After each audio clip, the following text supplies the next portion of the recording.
Y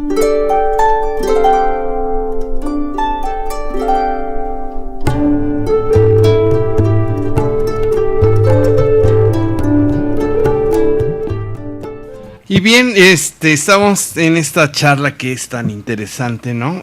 A veces el celo profesional que se da en los fisioterapeutas de ustedes como médicos en rehabilitación. Así rapidito, Luis, y tenemos 20 minutos para lo del tema, ¿no? Rápido. Que yo creo que nos vas a invitar otro día. Sí, con todo gusto, de veras, con todo gusto.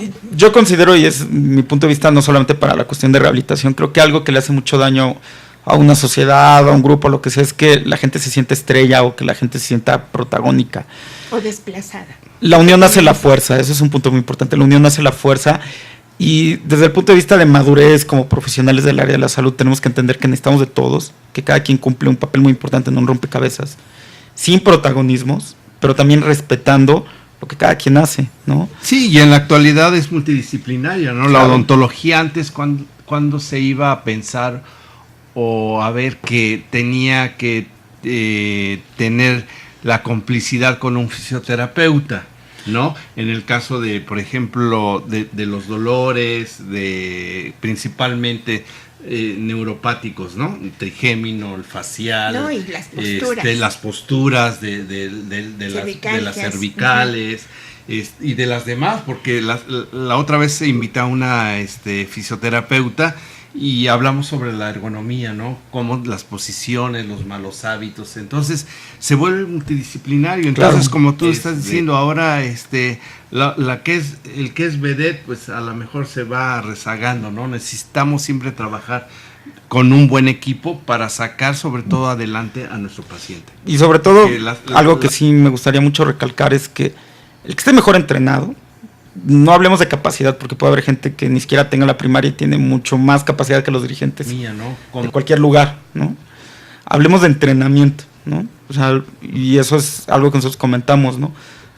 Nosotros vivimos prácticamente en un hospital desde la mitad de la carrera, aprendemos farmacología desde segundo año y es algo que no dejamos de ver, estudios de diagnóstico. Entonces nuestro entrenamiento simple y sencillamente es diferente.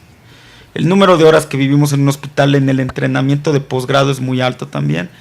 Y eso es algo que cada quien tiene que valorar, ¿no? Y ya cada quien decide si por algún motivo se va con X o Y. Sí, pero cómo lo va desarrollando, ¿no? Lo mejor que funciona es cuando todos trabajamos en equipo y el único beneficiado es el paciente, ¿no? Que eso es un punto bien y importante. ese debe de ser nuestra mira, el paciente, claro, no el protagonismo, ¿no? Sí, claro. Y no lo comercial también, ¿no? Que es difícil, ¿no? Ese es otro tema. Ese es otro cantar. Bueno, pues vamos a ver, platícanos sobre la rehabilitación de esto. ¿Qué tipo de técnicas, cómo se rehabilitan, en qué momento los han visitado los pacientes por alguna iatrogenia que se cometió en odontología? Generalmente cuando se hacen extracciones de terceros molares y que se llega a afectar el dentario inferior.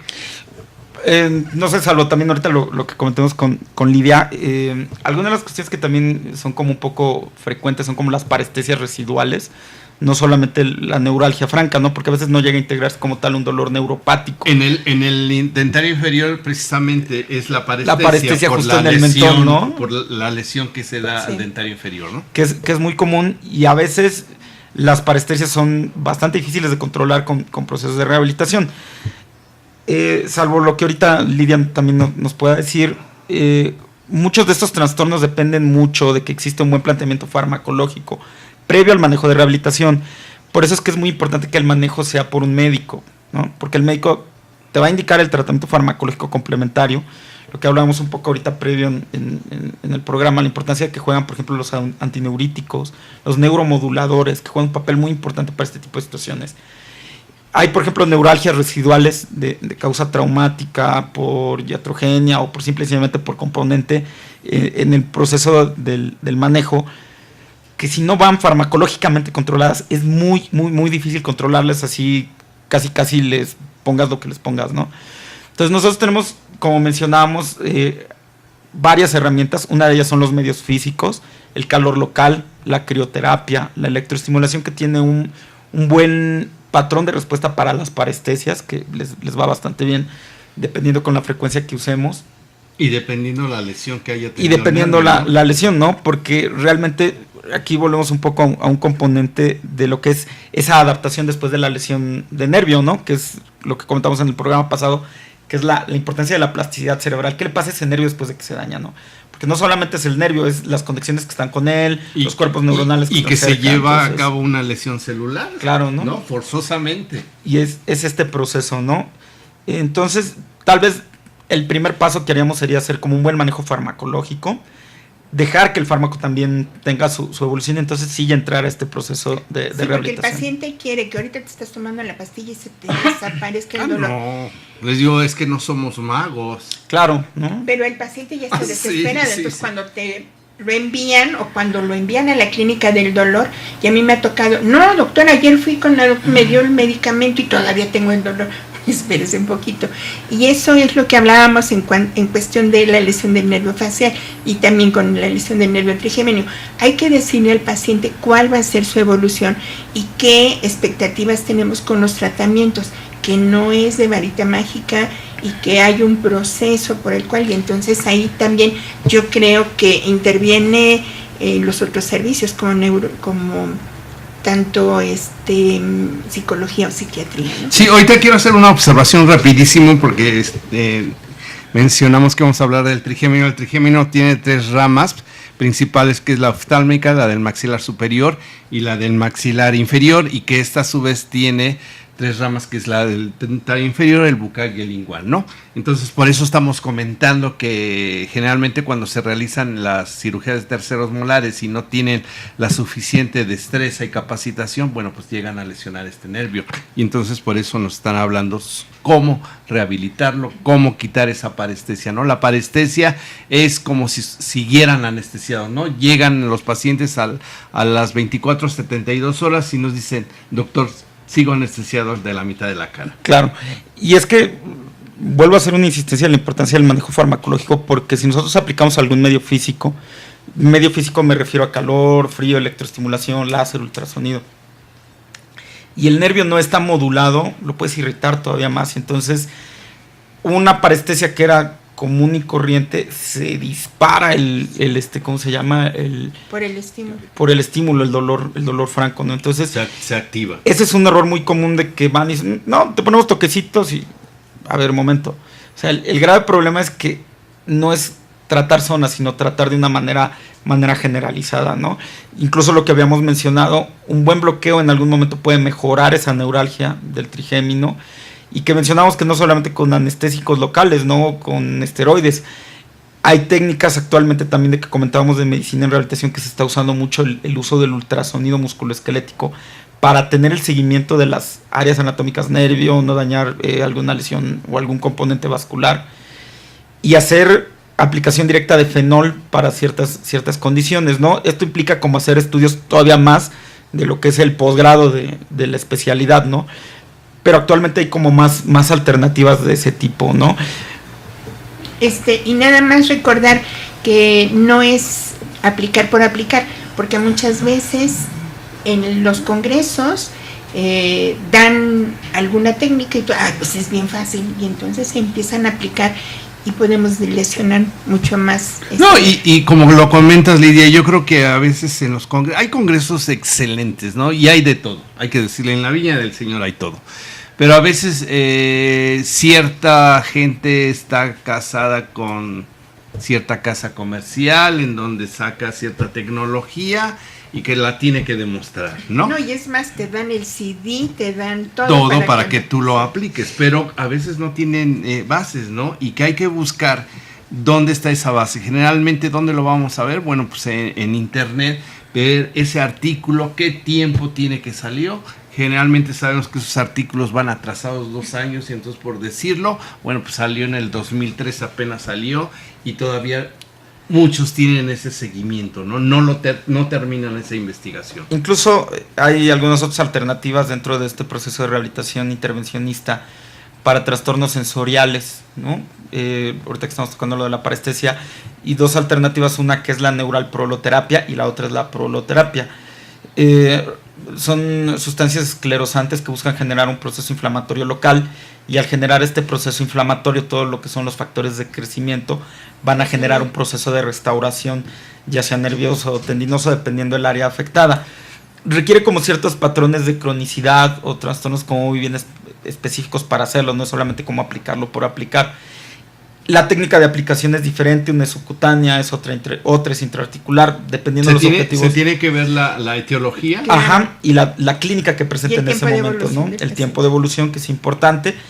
Básicamente lo que se usa son, como mencionamos, algunas sustancias esclerosantes, como puede ser la solución glucosal 50 o el 5%, con algunas determinantes, como puede ser lidocaína o complemento con alguna otra cuestión, y entonces irlas aplicando de manera topográfica en base a la situación del nervio, ¿no? Son alternativas muy útiles, que también, bueno, volvemos a lo mismo, ¿no? Esto tiene que ser como una escalerita, ¿no? Primero el tratamiento farmacológico, el reposo, medios locales, después ya un poco más de rehabilitación un poco más establecida con fisioterapia, electroestimulación láser, y si no funcionando, pues ahí vas generalmente con este tipo de tratamientos, si lleva el paciente todo este protocolo que ustedes le indican, ¿en qué tiempo se recupera?